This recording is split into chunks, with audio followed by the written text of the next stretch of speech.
Hey everyone, today we're going to talk about how to use GarageBand. Review the basics for those who have used it before and go over the basics for those who have never used this program before. If you don't have it, please make sure you do download it from your self-service banner. It is important you have it for this class. You're going to need it.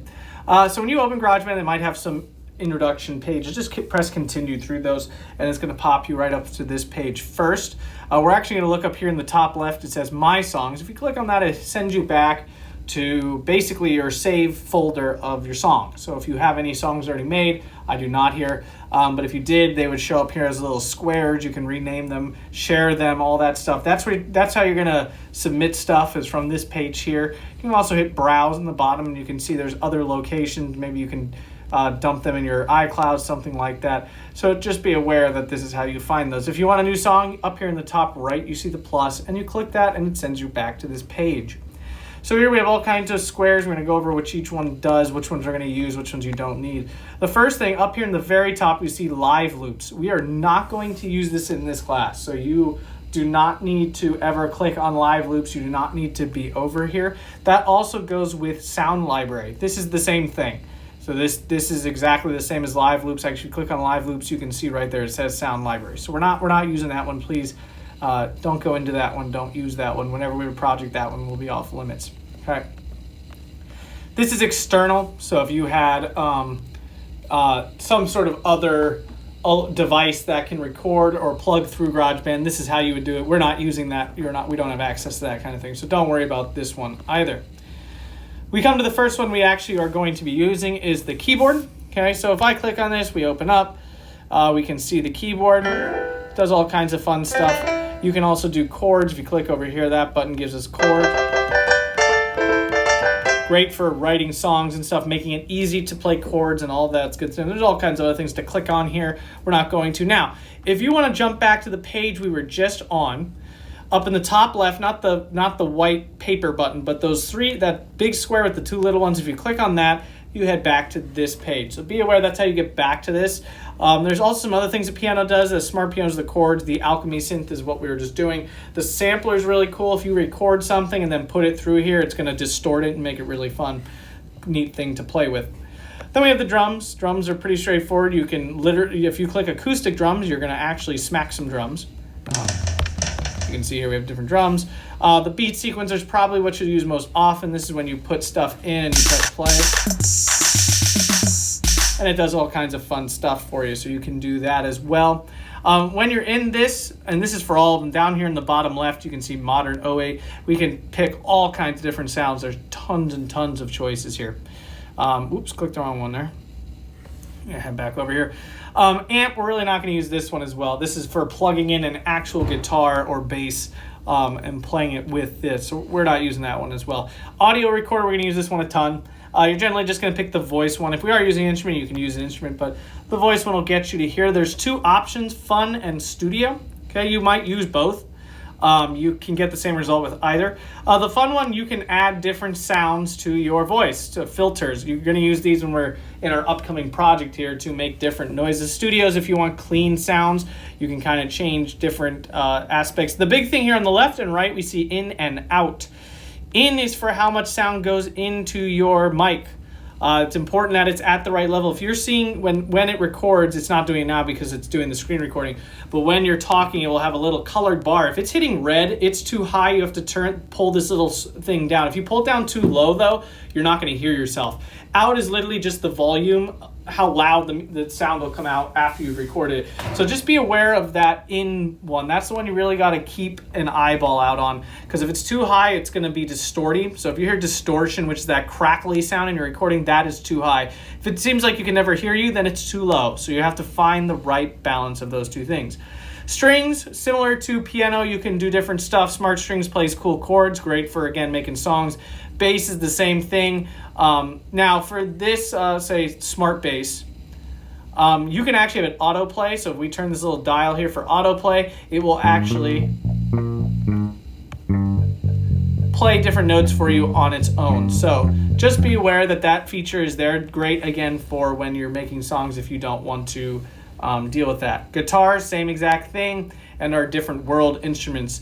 The drummer is for making cool beats. It will basically make beats for you depending on the person you pick inside the drummer. They have different personalities and can give you different beats. So those are the different options. So let's say I'll pick guitar here. I'll just choose smart guitar so it'll do stuff for me.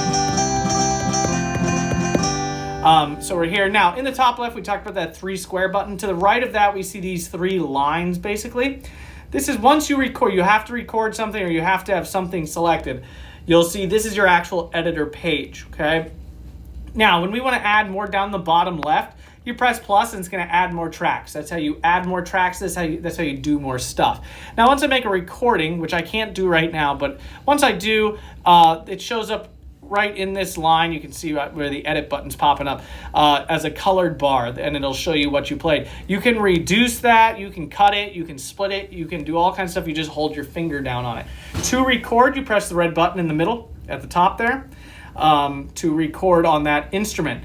To make sure you switch tracks if you're going to record something else, you can see this button in the top left changing. That's because if I say go to the beat sequencer and I open it back up, the beat sequencer will come back, and if I click record, it'll count in and it will start recording. Now, one thing you want to make sure you have off. So if we look at the red button, okay, and look to the right of that, we see this little clicking button I have going blue and black right now. You want it to not be blue. If it's on, it's going to pick up all the things you're doing. It's going to record the metronome, which is the clicking sound in the song, and you do not want that. So make sure you just don't do that. Now, if you want to add measures, all the way on the right here, there's a little plus. If I click that, you can see I can add measures. Now, generally speaking, at least for a smaller thing, you just want to click on section A here, and you want to increase the number of measures like that. Okay, and go back, and you can see it increases. Now, if you're doing a really long song, you may want to add a whole nother section. Now, if you do that, you're going to have to scroll back and forth between the sections like this. So you can see I have to go back and forth, which can be a little inconvenient. But you can actually, if you press the plus and you say all sections here, you can actually see it all at once anyway, and you can see the 2 sections. So just be aware those are options for you. I'm just going to go back to section A here. Also up here is our settings. Okay, you do kind of want a counting in. So when you click record, it's going to go 4 through 1, 2, 3, 4. Then you start recording. Do not start recording until that point. Otherwise, it's not going to pick it up. If you don't like that, you can turn counting off, but then when you press record, it's going to record right away, and that might be a little bit too quick. Tempo that's how fast the song will go. So if we're making a song, our project we're about to do is not a tempo thing, so you don't really have to worry about that. That and the key signature as well, time signature, key signature, those aren't important for our soundscape project. But for a song, perhaps, that will be really important. That's how fast your song's going to go. So be aware of that. This is the looper. We do not use it. This is for adding loops and stuff.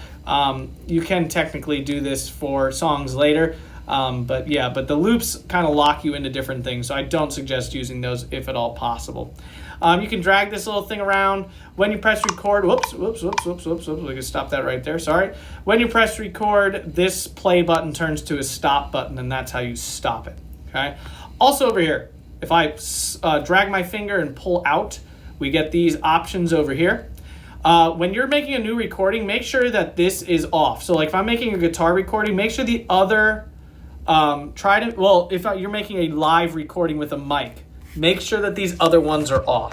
Now, if you're making a recording in GarageBand, it doesn't matter, it's fine. But if you are like actually talking into the iPad or making a noise into the iPad, you need to mute the other tracks. Otherwise, you're going to hear them. Now, if you're wearing headphones, it's fine. But if you're not wearing headphones, you must mute the other tracks.